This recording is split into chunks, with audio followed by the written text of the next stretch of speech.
What's up, everyone? I'm Ashley Smashley, and today we are smashing in the kitchen. Get your mind out of the gutter. We are making my delicious and infamous chocolate almond butter keto fat bombs. All right, so let's start with the ingredients. We have 3 ounces of 100% dark chocolate, which I always use Mindo's dark chocolate. It's a local company here in Michigan. I usually buy it locally, but you can order it online, and I will link it down below. I'm in no way affiliated with them. I just love their company. I love their chocolate, and I love everything that they stand for. So definitely order Mindo's. It's worth every penny. Okay, so we have a 1/4 cup. I actually use just a little less than a 1/4 cup of coconut oil. Just a little bit more than a 1/4 cup of almond butter, and you want to make sure that it's no salt or no sugar added almond butter, because there's no sugar in these other than natural sugar from the chocolate mostly, but even as you portion it out, it ends up being less than 1 gram of sugar per serving.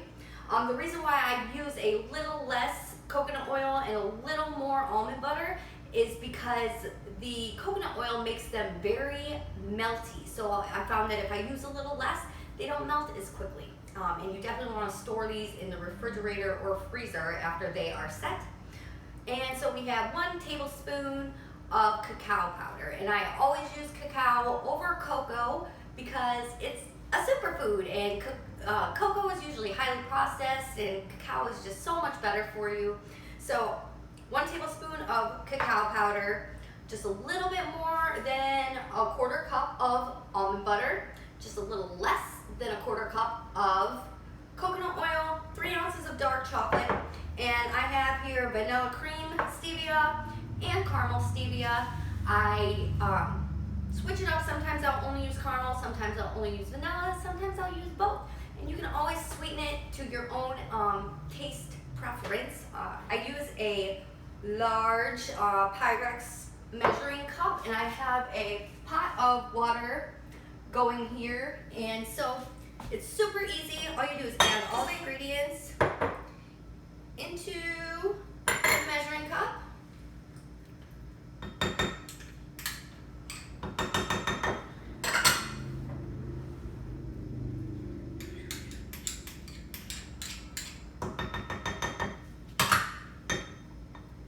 Alright, and then as far as the stevia goes, the recipe calls for 1 full dropper of the vanilla stevia, but I always like to taste it at the end, right before I pour it, to see if it needs a little more sweet, and depending on your taste as well, you might prefer a little more sweet. Sometimes I do. And then, you know what, I'm going to mix them both and put a little shot of the caramel as well, but you don't have to. You can use one or the other, doesn't matter. So then you can also use a double boiler for this. I don't personally own one, and I've never used one, but if you have a double boiler, I'm sure you already know how to use it.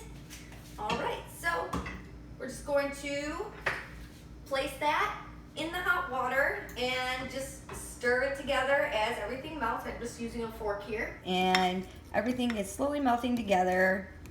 You just kind of keep stirring it as you go. While that's melting, I'm going to show you how I laid out my molds here. These are my favorite molds to use, but they tend to make very large serving pieces. So anyway, they're silicone molds. I have 2 set out here, and I set them in a baking dish so that when I stick them in the freezer to set, it's easier to get them in and out. But yeah, so we're just going to stir and stir. Doesn't take very long. So I've had this going, it's been about 8 minutes or so since I put it in here, and everything is melted. I was stirring it throughout the course of the 8 minutes. So I'm gonna give it a quick taste. Yummy. Okay, so now that the chocolate is all melted together, I'm going to take the the measuring cup out of the pot. Always wipe off the water from the bottom because I've had it get into the chocolate before and that's no good. So I don't fill these whole molds because like I said, they make huge chocolates. You just pour them into your molds. Silicone molds work the best. They're easy to pop them right in and out. But if you have whatever chocolate molds you have, you can get these on Amazon, super cheap.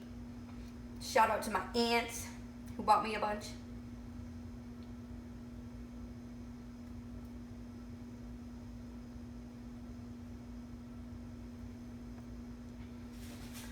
Yep, and you just pour all the chocolate into the molds.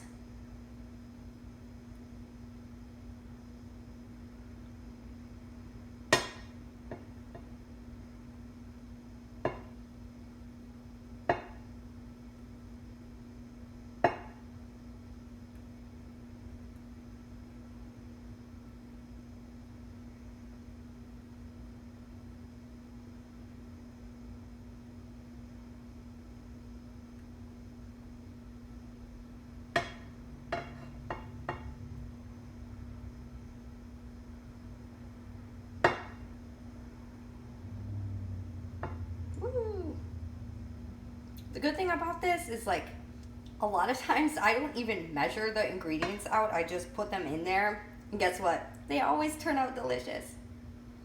So you can't really screw it up. All right.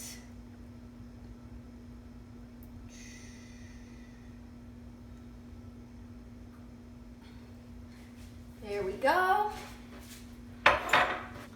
All right, so we're going to place the molds, pull up the liquid chocolate,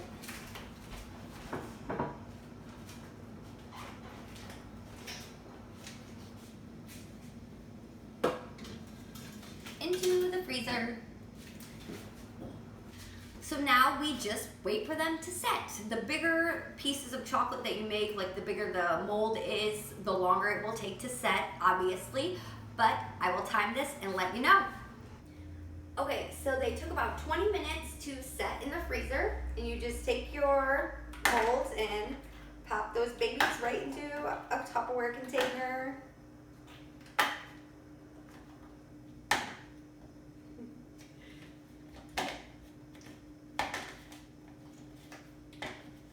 And like I said, you're definitely going to want to store these in the freezer or refrigerator because they will melt, and they melt very quickly, so eat them fast.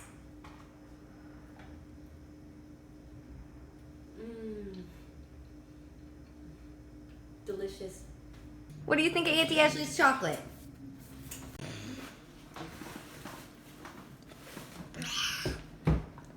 Good. Yeah.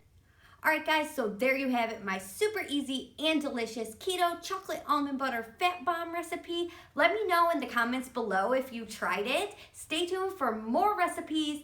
Like this video, subscribe, and hit the bell for notifications, and I'll see you in my next video. Bye.